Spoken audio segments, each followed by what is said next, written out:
Assalamualaikum warahmatullahi wabarakatuh. Perkenalkan, nama saya Sultan dari Fakultas Ekonomi jurusan Akuntansi. Pada kesempatan kali ini saya akan mempresentasikan mengenai pengertian dan bentuk firma CV dan PT. Yang pertama, pengertian perusahaan. Ada 3 pengertian perusahaan. Yang pertama, menurut pemerintah Belanda dalam rancangan undang-undang Wetboek van Koophandel, perusahaan adalah keseluruhan perbuatan yang dilakukan secara tidak terputus-putus dengan terang-terangan dan tidak dalam keadaan kedudukan tertentu untuk mencari laba atau bagi diri sendiri. Lalu yang kedua, menurut Profesor Mr.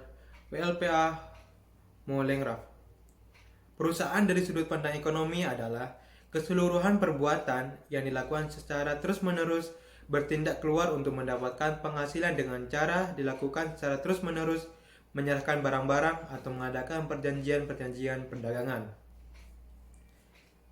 Lalu hukum positif Indonesia Undang-Undang Nomor 3 Tahun 1982 tentang wajib daftar perusahaan pasal 1B.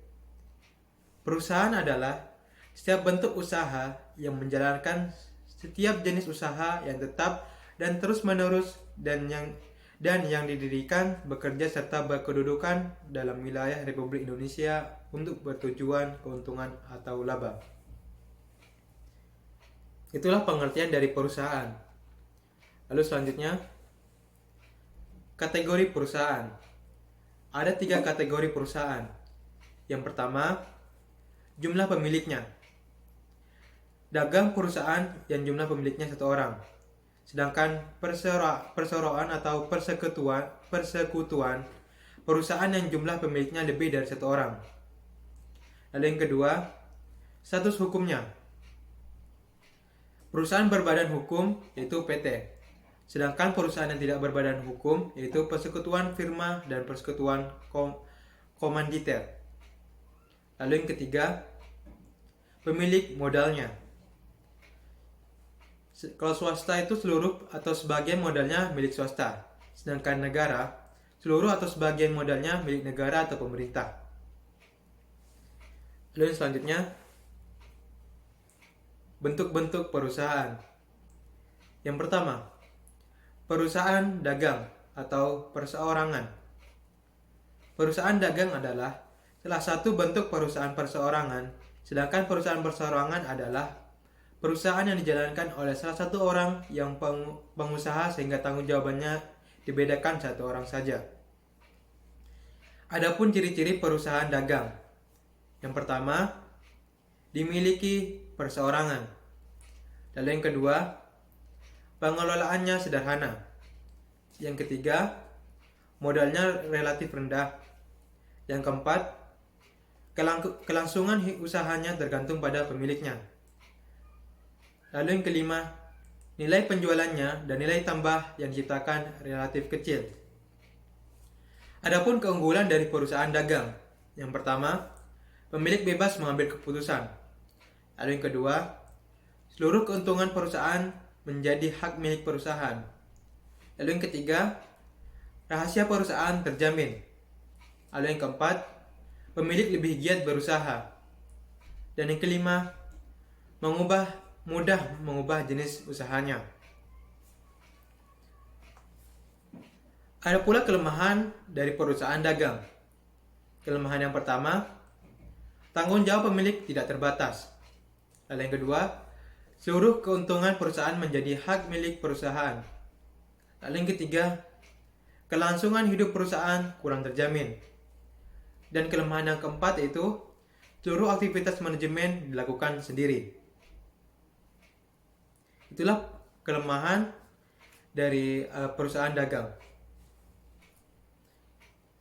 Selanjutnya,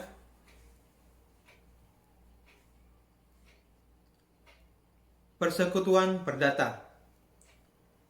Menurut pasal 1618 KUHP Perdata, persekutuan perdata adalah suatu perjanjian dengan 2 orang atau lebih mengikatkan diri untuk memasukkan sesuatu ke dalam persekutuan dengan maksud untuk membagi keuntungan atau kemanfaatan yang diperoleh karenanya. Adapun unsur-unsur persekutuan perdata. Yang pertama, perjanjian. Yang kedua, pemasukan.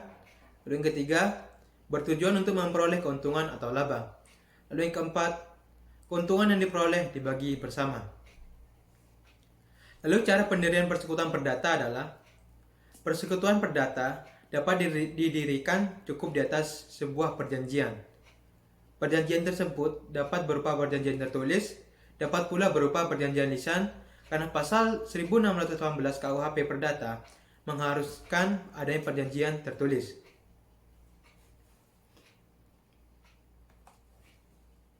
Lalu selanjutnya, tanggung jawab ekstern perusahaan perdata. Maksud saya persekutuan perdata. Yang pertama, apabila seorang sekutu mengadakan hubungan hukum dengan pihak ketika maka sekutu yang bersangkutan saja yang bertanggung jawab atas perbuatan-perbuatan yang dilakukan oleh pihak ketiga itu. Lalu tanggung jawab yang kedua, perbuatan sekutu mengikat sekutu-sekutu lainnya apabila yang pertama, benar-benar ada surat kuasa dari sekutu lainnya. Lalu yang kedua, hasil perbuatannya atau keuntungannya telah benar-benar dinikmati oleh persekutuan perdata. Lalu yang ketiga, apabila beberapa orang sekutu persekutuan perdata mengadakan hubungan hukum dengan pihak ketiga. Itulah sebuah tanggung jawab ekstern persekutuan perdata. Lalu selanjutnya, persekutuan firma. Menurut pasal 16 KUHD, persekutuan firma adalah persekutuan yang diadakan untuk menjalankan perusahaan dengan memakai nama bersama. Persekutuan firma merupakan bentuk khusus dari persekutuan perdata. Kekhususannya adalah dalam hal menjalankan perusahaan dan menggunakan nama bersama. Adapun ciri-ciri persekutuan firma. Yang pertama, sekutu firma atau firman biasanya sudah saling mengenal dan saling percaya. Lalu yang kedua, perjanjian firma dapat dilakukan baik di hadapan notaris ataupun di bawah tangan. Lalu yang ketiga, memakai nama bersama dalam kegiatan usaha. Yang keempat, adanya tanggung jawab dan risiko kerugian yang tidak terbatas. Lalu adapun pengurus atau pemeliharaan persekutuan firma. Siapa saja yang boleh melakukan pengurusan atas sebuah persekutuan firma telah ditentukan dalam akta atau perjanjian pendirian firma. Apabila belum diatur, maka harus diatur dalam akta tersendiri. Lalu selanjutnya, keunggulan persekutuan firma. Ada 3 keunggulan persekutuan firma. Keunggulan yang pertama, kemampuan manajemen lebih besar karena ada pembagian kerja di antara sekutunya. Lalu keunggulan yang kedua, pendiriannya relatif mudah, baik dengan akta maupun tidak dengan akta. Lalu keunggulan yang ketiga, kebutuhan modal lebih mudah dipahami. Lalu kelemahan dari persekutuan firma. Kelemahan yang pertama, tanggung jawab pemilik tidak terbatas. Tanggung jawab bersifat tanggung renteng. Lalu yang kedua, kerugian yang disebabkan oleh seorang sekutu harus ditanggung bersama dengan sekutu lainnya. Lalu yang ketiga, kelangsungan hidup perusahaan tidak menentu. Itulah keunggulan dan kelemahan dari persekutuan firma. Yang selanjutnya, persekutuan komanditer atau CV. Persekutuan komanditer adalah suatu bentuk badan usaha bisnis yang didirikan dan dimiliki oleh 2 orang atau lebih untuk mencapai tujuan bersama dengan tingkat keterlibatan yang berbeda-beda di antara anggotanya. Keunggulan dari persekutuan komanditer adalah sebagai berikut. Yang pertama, lebih mudah didirikan dibandingkan dengan PT. Lalu yang kedua, mudah mendapatkan modal karena lebih dipercaya oleh pihak perbankan. Yang ketiga, lebih mudah berkembang karena bisa dikelola oleh siapa saja, termasuk para profesional dengan keahlian bisnis yang sangat mumpuni. Lalu keunggulan yang keempat, setiap risiko dan kendala yang muncul menjadi tanggung jawab bersama.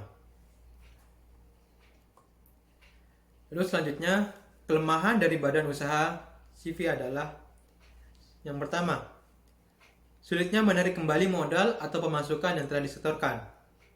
Yang kedua, kemungkinan terjadi konflik antara sekutu yang sangat besar.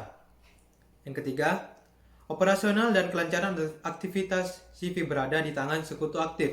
Artinya, kelangsungan perusahaan sangat tidak tetap. Itulah pengertian dari persekutuan komanditer. Dan selanjutnya, perseroan terbatas atau PT. Perseroan terbatas adalah suatu badan hukum untuk menjalankan usaha yang memiliki modal terdiri dari saham-saham yang pemiliknya memiliki bagian sebanyak saham yang dimilikinya. Lalu ciri-ciri perseroan terbatas. Ciri yang pertama, karakteristik yang menempel pada badan usaha bisa dianalisa apakah badan usaha tersebut tergolong dalam unit badan perseroan terbatas atau tidak. Secara umum, ciri-ciri PT adalah sebagai berikut. Yang pertama, PT didirikan untuk mencari keuntungan. Lalu yang kedua, PT mempunyai fungsi komersial dan juga fungsi ekonomi. Yang ketiga, modal perusahaan PT didapat dari lembar saham yang dijual dan obligasi.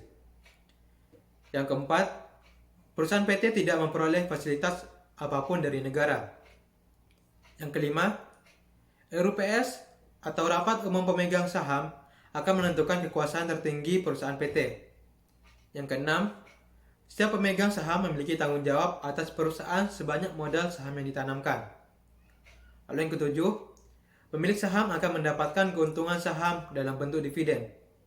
Dan yang ke-8, direksi adalah pimpinan utama perusahaan PT. Baik, sekian dari presentasi saya mengenai pengertian dan bentuk firma, CV, dan PT. Terima kasih. Wassalamualaikum warahmatullahi wabarakatuh.